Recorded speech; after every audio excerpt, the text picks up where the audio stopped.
नमस्कार मित्रों, मैं हूं राकेश अचल और आप देख रहे हैं चक्षुदर्शी का ये खास कार्यक्रम। चक्षुदर्शी का आज का कार्यक्रम दरअसल राजनीति पर नहीं है। ये किसी ऐसे अड़ोस पड़ोस के मुद्दे पर नहीं है जिसमें आपकी दिलचस्पी नहीं हो। आज का कार्यक्रम है माननीय सुप्रीम कोर्ट के बारे में। माननीय सुप्रीम कोर्ट ने हाल ही में 2 फैसले ऐसे दिए हैं जिनकी पूरे देश में चर्चा है और जिनके बारे में हर कोई जानना चाहता है। चक्षुदर्शी के दर्शकों में भी हो सकता है इसको लेकर जिज्ञासा हो, इसलिए मैंने सोचा कि आज इन दोनों महत्वपूर्ण निर्णयों के बारे में आपको कुछ न कुछ बताऊं। पहला फैसला है वक्फ बोर्ड संशोधन कानून 2025। इस कानून को लेकर के माननीय सुप्रीम कोर्ट ने एक अंतरिम फैसला सुनाया है। ये फैसला सुरक्षित रखा था काफ़ी दिन से।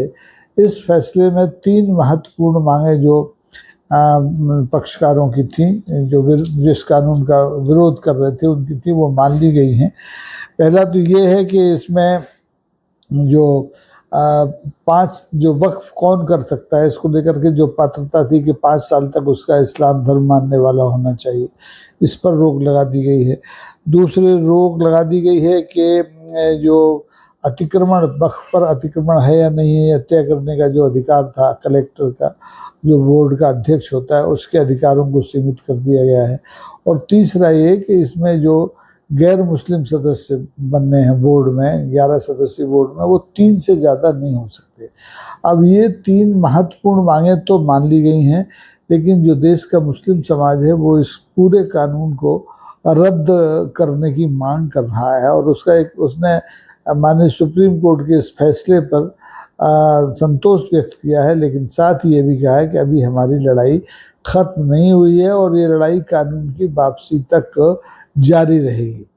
ये ठीक वैसे ही है जैसे कि आपको याद हो तो कुछ साल पहले, मतलब मोदी जी की दूसरी सरकार में, किसानों के लिए जब 3 ऐसे ही विवादास्पद कानून बनाए गए थे तो एक लंबा जन आंदोलन चला, साल भर से भी ज़्यादा, जिसमें 700 से ज़्यादा किसानों की जान गई।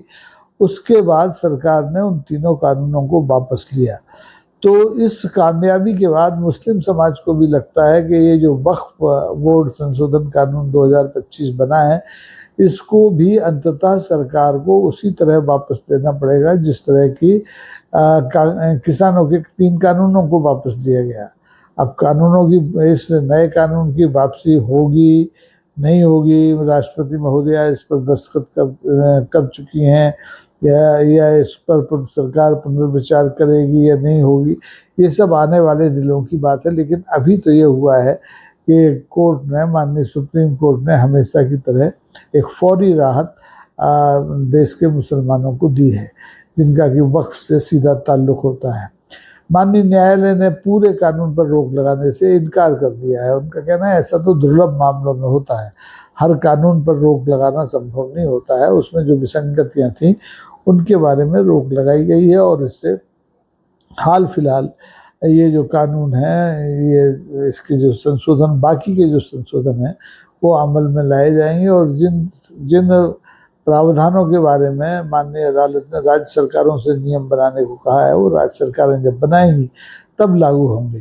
तो इस अंतरिम फैसले पर मुस्लिम पर्सनल लॉ बोर्ड ने भी संतोष व्यक्त किया है और मुस्लिम समाज के तमाम संगठनों ने, नेताओं ने भी संतोष व्यक्त किया है। लेकिन कुछ लोग हैं जो कहते हैं कि ये फैसला आधा अधूरा है, हमेशा की तरह। जैसे इलेक्टोरल बॉन्ड पर आया था, चुनाव के लिए जो चंदा वसूलने के लिए सरकार ने बॉन्ड चलाए थे, उसे माननीय सुप्रीम कोर्ट ने असंवैधानिक घोषित कर दिया था, लेकिन वो जो पैसा लिया गया उसके बारे में माननीय कोर्ट ने कुछ नहीं कहा। ऐसे ही ये जो वक्फ बोर्ड कानून है, इसके 3 प्रावधानों पर रोक लगा दी है, लेकिन पूरे कानून को रद्द करने से इनकार कर दिया है। ये आधे अधूरे फैसले देने का चलन नया नहीं है। जैसे अदालत में जुमला, हमारे जो न्याय जगत में जुमला है ना, एक तारीख पर तारीख, तारीख पर तारीख, ऐसे ही अब फैसले सुरक्षित रखने का और उन पर आधे अधूरे फैसले करने का भी एक परंपरा हमारे भारतीय न्याय जगत में पड़ गई है और इसको बहुत सहजता से लिया जाता है, इसमें कोई दो बात नहीं है। अब दूसरा मुद्दा जो मैं आपको बता रहा था वो बहुत महत्वपूर्ण मुद्दा है। वो महत्वपूर्ण मुद्दा है बिहार की SIR का, SIR स्पेशल क्या इंटेंसिव रिवीजन, तो गहन पुनरीक्षण मतदाताओं का, तो इसके लिए सुनवाई आपको पता है पिछले 3-4 महीने से चल रही है, जब से SIR शुरू हुआ है। SIR को लेकर के देशव्यापी आंदोलन में विपक्ष चला रहा है, वोट अधिकार यात्रा चला रहा है, वोट चोर गद्दी छोड़ के नारे लगा रहा है। लेकिन माननीय सुप्रीम कोर्ट ने इस मामले की सुनवाई के लिए अभी 7 अक्टूबर की एक तारीख तय की है, और इसके पहले चुनाव आयोग को भी साफ साफ कह दिया है कि अगर जो प्रक्रिया माननीय कोर्ट ने बताई है उसका पालन नहीं किया गया तो कोर्ट इस पूरी प्रक्रिया को भी रद्द कर सकता है, SIR की पूरी प्रक्रिया को रद्द कर सकता है। और अगर ऐसा होता है तो फिर मुश्किल होगा। दूसरी तरफ कोर्ट ने, माननीय सुप्रीम कोर्ट ने यह भी कहा है कि इस मामले में, जैसे वक्फ बोर्ड कानून के मामले में कोर्ट ने अंतरिम फैसला सुनाया है, लेकिन SIR के मामले में कोर्ट अंतरिम फैसला सुनाने से इनकार कर रही है। कोर्ट का कहना है कि हम पूरा फैसला सुनाएंगे जो पूरे देश पर लागू होगा, यानी यहाँ पर आपको आधा अधूरा फैसला सुनने को नहीं मिलेगा। ये अच्छी बात है, पूरा फैसला आता है तो पूरी बात साफ हो जाती है। आधे अधूरे फैसलों में बहुत से मुद्दे अनिर्णित रह जाते हैं, तो तमाम तरह की बातें होती हैं। अब SIR के मुद्दे में आपको याद हो, बिहार विधानसभा चुनाव से पहले केंद्रीय चुनाव आयोग ने जो पुनर्वीक्षण किया मतदाता सूचियों का, उसमें 65 लाख 1-2 लाख नहीं, 65 लाख मतदाताओं को बाहर कर दिया था, और इसी का विरोध हुआ। फिर जो केंद्रीय चुनाव आयोग ने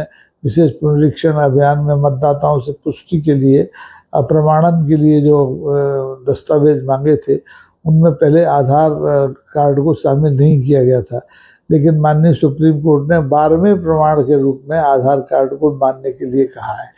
अब चुनाव आयोग ने हालांकि इसको मान लिया है, लेकिन माननीय न्यायालय के पास लगातार ये शिकायतें हो रही हैं कि जो मैदान में हैं, जो मैदानी निर्वाचन कर्मचारी हैं, BLOs हैं, SDOs हैं, वो अभी तक आधार कार्ड को वैध नहीं मान रहे हैं। तो इसी मुद्दे को लेकर के माननीय न्यायालय ने कहा है कि अगर इस प्रक्रिया में जो न्यायालय की देखरेख में सुझाई गई है, कोई भी हेरफेर होता है, कोई भी लापरवाही होती है, तो माननीय कोर्ट पूरी प्रक्रिया को, SIR की प्रक्रिया को रद्द करने से भी नहीं हिचकेगा।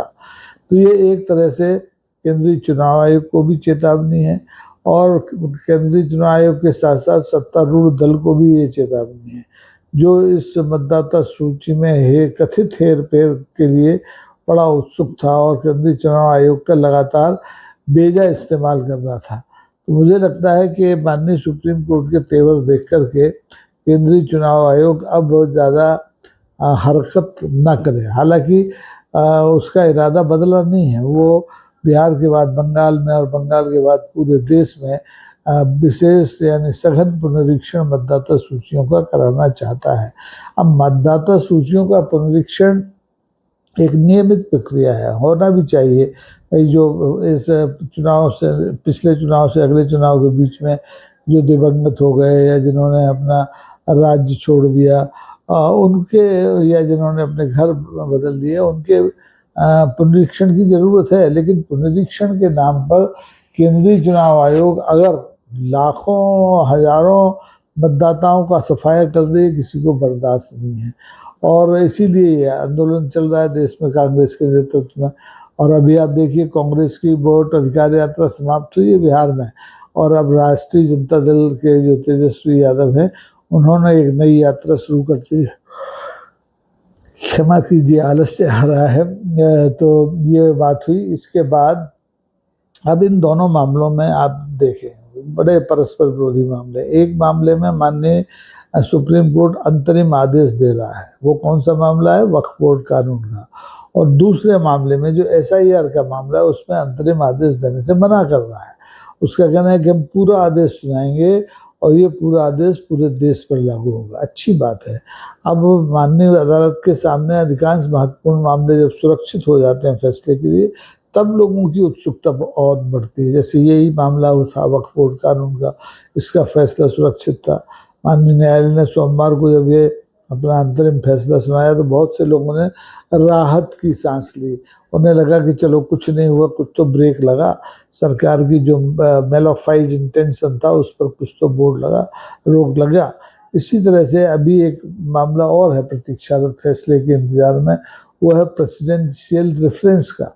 अब प्रेसिडेंशियल रेफरेंस के पूरी सुनवाई हो गई, 10-12 दिन चली, और माननीय अदालत ने उसमें भी जो संविधान पीठ बनाई थी उसमें भी आदेश को सुरक्षित करने की बात की है कि हमने फैसला सुरक्षित कर दिया, बाद में सुनाएंगे। जटिल मामला है क्योंकि इससे राज्यपालों के अधिकार और राष्ट्रपति के अधिकारों का मुद्दा जुड़ा हुआ है।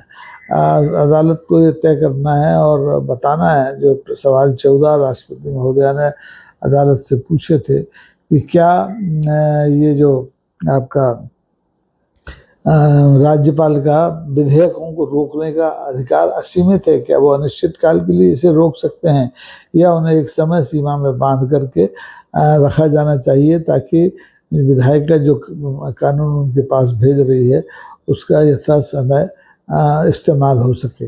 अभी क्या होता है कि राज्यपाल जब चाहे तब किसी भी मामले को, किसी भी विधेयक को महीनों रखे रहते, दस्तखत नहीं करते। वो उसकी संवैधानिक समीक्षा करना चाहते हैं, जबकि जो आपत्ति करता है राज्य सरकार है, उनका ये कहना है कि किसी भी विधेयक की वैधानिकता का, संवैधानिकता का परीक्षण केवल और केवल माननीय न्यायालय कर सकता है, कोई राज्यपाल नहीं कर सकता, कोई राष्ट्रपति नहीं कर सकता। और इसी को लेकर के ये विवाद पिछले लंबे अरसे से चल रहा है। दक्षिण से उठा हुआ ये विवाद अब पूरे गैर भाजपा शासित जो राज्य हैं उनमें भी है, और वहाँ के वकीलों ने भी इस मामले में पक्षकार बनकर के पैरवी की। तो माननीय अदालत ने सब कुछ सुन लिया है। अब सब कुछ सुन लिया है, अब वो अपना फैसला लिखेगी। और चूंकि इसमें अंतरिम फैसला नहीं आना है, इसमें पूरा फैसला आना है, तो लोगों की नज़र इस फैसले पर लगी हुई है। क्योंकि अभी तक ये हुआ है कि जो माननीय अदालत होती है, सुप्रीम कोर्ट होती है, वो अधिकांश मामले में फैसलों को सुरक्षित रख लेती है और फिर बाद में धीरे धीरे सुनाती है। तो उससे जो उत्सुकता होती है वो पूरी भंग हो जाती है मनुष्य की। मनुष्य बड़ा उत्सुक प्राणी है, उसको तो फटाफट सब कुछ चाहिए, इंस्टेंट फैसला। लेकिन कानून के जगत में इंस्टेंट फैसला नहीं होता है। अब माननीय न्यायाधीशों को सभी पक्षों को ध्यान में रखना पड़ता है, तब जाकर के ये फैसला हो पाता है। तो हमें ये उम्मीद करना चाहिए कि माननीय न्यायालय से इस देश की जनता जो अपेक्षा कर रही है उन अपेक्षाओं को माननीय न्यायालय पूरा करेगा, और कानून के दायरे में रहकर पूरा करेगा, बिना किसी दबाव के पूरा करेगा, बिना किसी टकराव के पूरा करेगा। क्योंकि अभी तक जो माननीय न्यायालय का रवैया है उससे अभी लगने लगा है कि माननीय न्यायालय किसी भी सूरत में विधायिका से, कार्यपालिका से टकराव के मूड में नहीं है, और होना भी नहीं चाहिए। क्योंकि विधायिका अपना काम कर रही है, न्यायालय अपना काम कर रहा है। न्यायालय सिर्फ वैधानिकता, संवैधानिकता के मुद्दों पर दखल अपना देना चाहती है, और ये इसलिए भी कि न्यायालय को भी पता है, न्यायपालिका को भी पता है कि जो देश में न्याय व्यवस्था है उसे चलाने का सारा इंतजाम है वो देश की सरकार करती है। उसके लिए जो बजट है वो सरकार देती है। तो सरकार से सीधे टकराने का भी कोई औचित्य नहीं है। और इन दो फैसलों में मुस्लिम लॉ बोर्ड और आपका SIR के मामले में माननीय न्यायालय का जो रुख है वो इस धारणा का समर्थन करता है कि माननीय न्यायालय विधायिका से टकराए बिना अपने निर्णय सुनाती रहेगी आगे भी। देखते रहिए, आप भी नज़र रखिए सुप्रीम कोर्ट के फैसलों पर, और अपनी प्रतिक्रिया जरूर दीजिए, लाइक कीजिए, शेयर कीजिए और सब्सक्राइब कीजिए। नमस्कार है।